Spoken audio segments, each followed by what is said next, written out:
যেদিন আমাদের নবী করিম সাল্লাল্লাহু আলাইহি সাল্লাম এই দুনিয়া ছেড়ে চলে যাবে, ওই দিনের একটা ঘটনা বলি। ওইটা শোনার পর আপনাদের রূহ ঠান্ডা হয়ে যাবে, সত্যি করে বলতেছি। যখন উনি অনেক অসুস্থ ছিলেন, ফজরের পরে একটু দেন ওই টাইমে জিবরাইল আলাইহিস সালাম ওনার ঘরে আসলেন।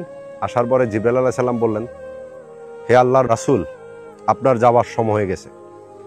মালাকুল মউত অনুমতি চাইতেছে, আপনি বললে সে আপনার ঘরে প্রবেশ করবে। এরপরে নবী করিম সাল্লাল্লাহু আলাইহি সাল্লাম অনুমতি দিলেন এবং মালাকুল মউত ঘরে প্রবেশ করলেন।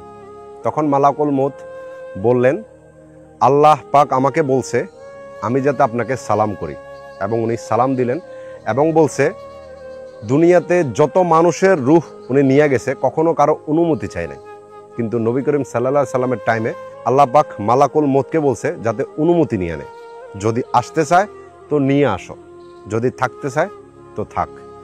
এটা শোনার পরে নবী করিম সাল্লাল্লাহু আলাইহি সাল্লাম জিবরাইলের দিকে তাকালেন এবং জিবরাইল বলল, আপনার জন্য জান্নাতের দরজা খোলা আছে, ফেরেশতারা পুরো আসমান সাজায় রাখছে। যদি আপনি যেতে চান, আল্লাহ আপনার সাথে দেখা করার জন্য অপেক্ষা করতেছে। এটা শোনার পরে আমাদের নবী করিম সাল্লাল্লাহু আলাইহি সাল্লাম বলল যে আমার উম্মতের কি হবে? তখন জিবরাইল আলাইহিস সালাম বললেন, আল্লাহ পাক বলছেন আপনার উম্মতের জন্য আপনাকে কষ্টে ফেলবে না।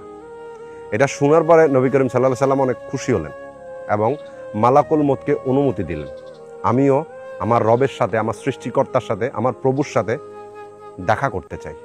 এবং ওনার অনুমতি নিয়ে ওনাকে দুনিয়া থেকে নিয়ে গেলেন। যখন ওনাকে দুনিয়া থেকে নিয়ে গেলেন, মা আয়েশা বলতেছে ওই টাইমে ঘরের মধ্যে এমন একটা আলো সৃষ্টি হয়েছে যেন মনে হয়েছে যে সূর্য উদয় হয়েছে, এবং এত সুন্দর একটা সুগন্ধ যেটা আর কখনো দুনিয়াতে শোনা যায়নি। এবং ওই সুগন্ধটা 2 থেকে 3 দিন পর্যন্ত ছিল।